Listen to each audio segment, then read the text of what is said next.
Tinuligsa ni Vice President Sara Duterte ang patuloy na mga akusasyon ni Antonio Trillanes kaugnay ng umano'y bilyong pisong bank accounts. Ayon sa Vice Presidente, halos isang dekada na itong ibinabato sa kanya ngunit wala pa ring naipapakitang ebidensya. Sa kanyang pahayag, sinabi ni VP Sara na may makinarya umano sa likod ng mga paratang. Kabilang aniya rito si Pangulong Ferdinand Marcos Jr., ilang miyembro ng Kamara na umano'y tumanggap ng mga maleta at mga institusyon tulad ng Commission on Audit at Anti-Money Laundering Council.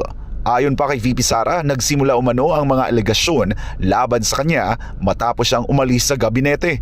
Dagdag niya, ito rin ang panahon na tumanggi siyang pumirma sa isang pambansang budget na hindi niya kayang ipagtanggol sa publiko. Giit ng Vice Presidente, malinis ang kanyang record sa serbisyo publiko. Hindi rin aniya siya kailanman nasangkot sa anumang kaso kaugnay ng paggamit ng pondo ng bayan. Ayon pa sa kanya, lahat ng kanyang ari-arian at yaman ay idineklara sa Statement of Assets, Liabilities and Net Worth o SALN. Dagdag niya, bawat sentimo ay may legal na pinagmulan at kaukulang dokumento. Binigyang diin pa niya na ang mga totoong magnanakaw ay hindi umano naglalagay ng pera sa bangko kundi sa maleta.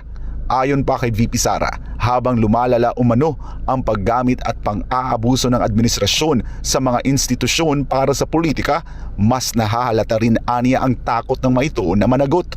Dagdag niya, kung gaano katindi ang paninira laban sa kanya, ganon din katindi ang umano'y katahimikan at pag-iwas ng iba na managot sa bilyong-bilyong pisong ninakaw at inilabas sa bansa.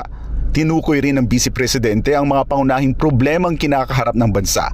Kabilang dito ang issue sa flood control projects, pagtaas ng presyo ng bilihin, kahirapan, kagutuman, usapang pangkapayapaan sa Mindanao, foreign policy at seguridad.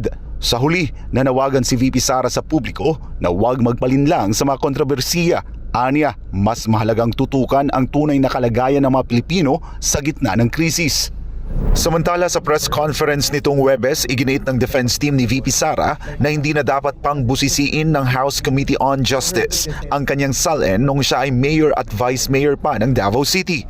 Ano ba ang purpose ng impeachment? Diba ang basis ng impeachment is meron tayong impeachable offenses. Ang impeachable offenses ay offenses, again, committed while the impeachable officer is in office as an impeachable officer. So, ibig sabihin nun, doon lang sa time na vice-presidente siya.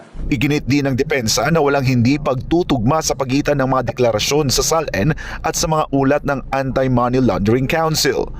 Para po sa amin, actually, wala naman pong hindi nagtutugma. Perhaps it's just the way that things were presented. We believe that pagdating ng panahon, kung talagang ito ma-transmit sa impeachment court, we are confident that we will be able to show na walang katotohanan yung hindi nagtutugma, no? Yung mga pinakita kahapon dun sa mismong SALN.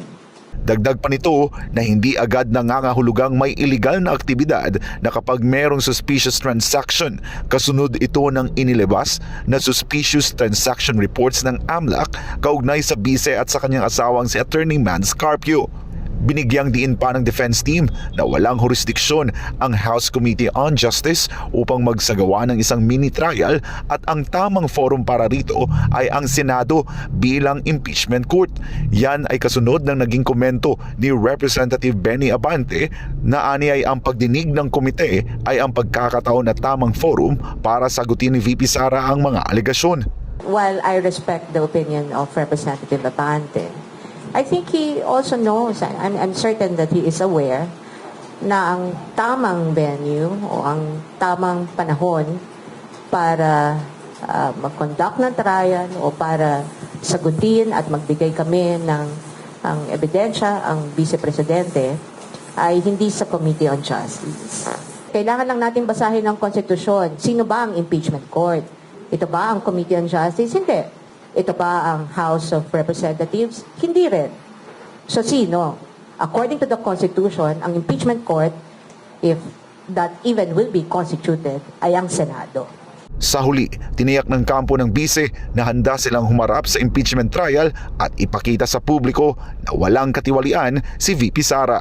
Well, the defense team is not here to lose, hindi ba? So, binuo kami, we only have one target. It's not just to win, but actually to show the general public and the people of the Philippines na walang katiwalian, na walang katotohanan sa mga ikangay katiwalian na binabato sa ating Vice Presidente, to show the Filipino people na hindi korap ang ating Vice Presidente at walang katiwaliang ginawa ang ating Vice Presidente sa kanyang termino.